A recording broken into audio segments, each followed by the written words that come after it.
To illustrate my point, let me use a personal example. Some 28 years ago, my father graduated from the Indian Institute of Technology in Delhi, the most elite engineering school in India. Now, of the 200 or so students in his class, something like 90% emigrated. Not because they wanted to leave India, but because India just didn't have enough jobs for engineers of that caliber. Now, my dad was one of the lucky few who got jobs in India, but something like 90% of his class left, and they went to the United States. Among their number were the co-founders of Amazon and Hotmail, and the current CEOs of Pepsi and Citigroup. Obviously, they did very well for themselves, and America benefited from having them. But India also benefited from the fact that they left, because if they had stayed in India, their talents would have been wasted. The Indian economy could not have absorbed them.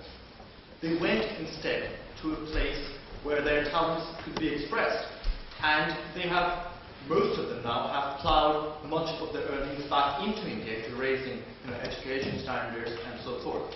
So trade in this situation can be win-win. Thank you.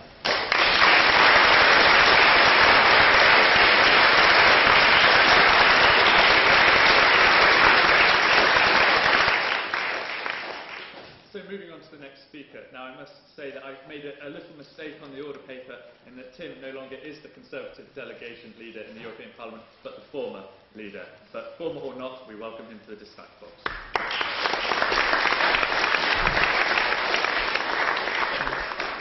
Well, Mr. President, ladies and gentlemen, I think just about everything has been said.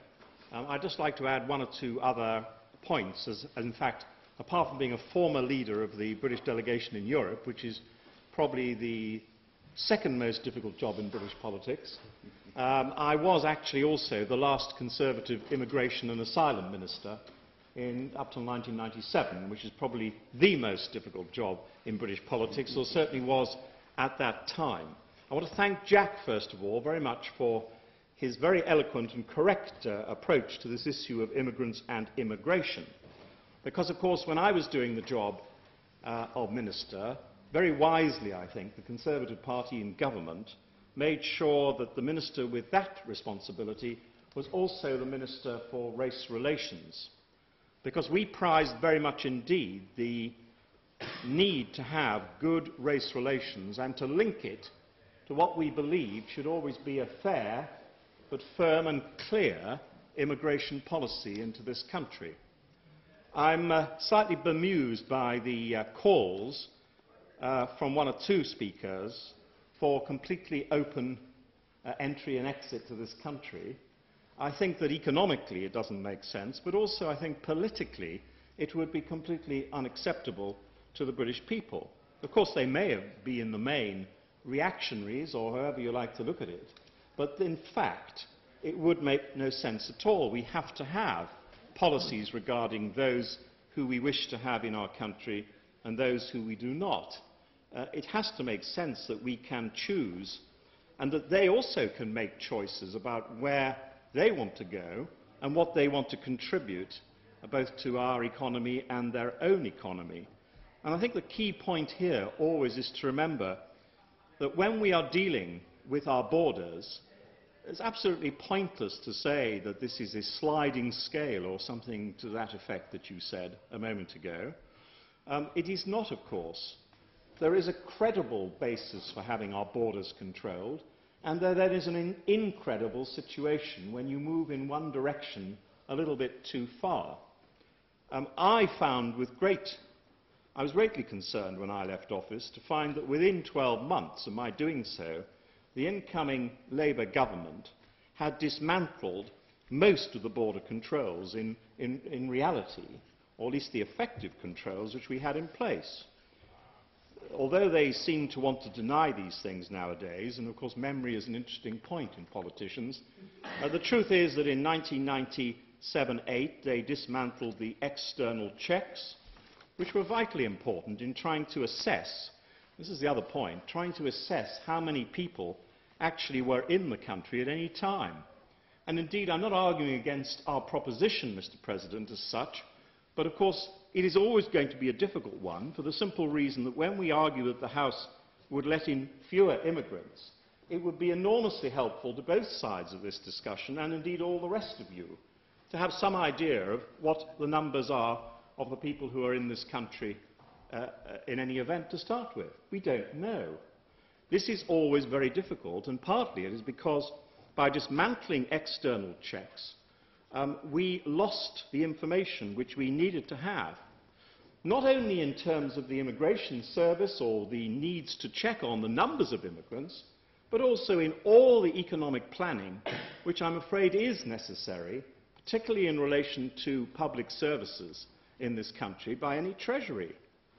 Of course, there are scarce stories. I don't go down the line that talks of masses and masses, millions and millions of people, because I don't personally, from the information I have and from my background, believe that that is necessarily correct.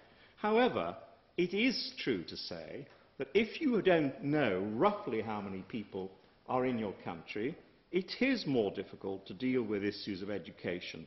It is more difficult to deal with issues of medical care.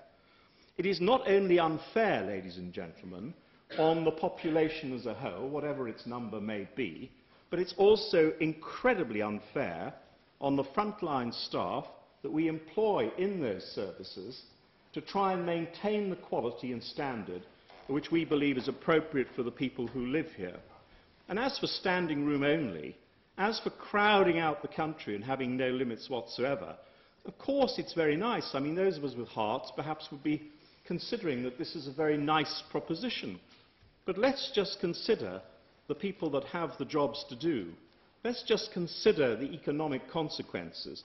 Let's just think for a moment of the taxation issues, the resources of this country to cope with that situation. It would be absolutely appalling to have such a prospect. And I certainly, when I was minister, and certainly subsequently in politics, would not want the responsibility on my shoulders of having a sort of carefree approach like that. Some parts of our country are, of course, under greater pressure because, of course, and the Labour government have come late to this, it is important that we really do try to make sure that those who come here are going to benefit, that they're actually going to be, in the main, people who have got skills, things that can be deployed not only to benefit us, but also to benefit them and their families. The truth is, of course, that integration has never worked terribly well because we never have actually set down clearly enough to those who come what it is we expect of them. They expect a lot of us, in a way, because they're coming to our country. They often are coming to Britain not because of some devious thoughts or something negative. They're coming to Britain because they know that Britain actually does have a reputation as being a free society, a democratic society in the main, albeit is now moving in a different direction under the present government, but nevertheless it has a reputation. We have a position in the world. We're not just a little island, though an island we are. We are part of a global society, and we have our responsibilities, and we maintain and we conduct our responsibilities properly. We're not talking about asylum this evening very much, but I was also proud of the fact, when I organised the Bosnian refugee programme for the United Nations, we were prepared to give refuge in our country, refuge to people who were in fear of their lives, in fear of their freedoms. That's what refugee status is about.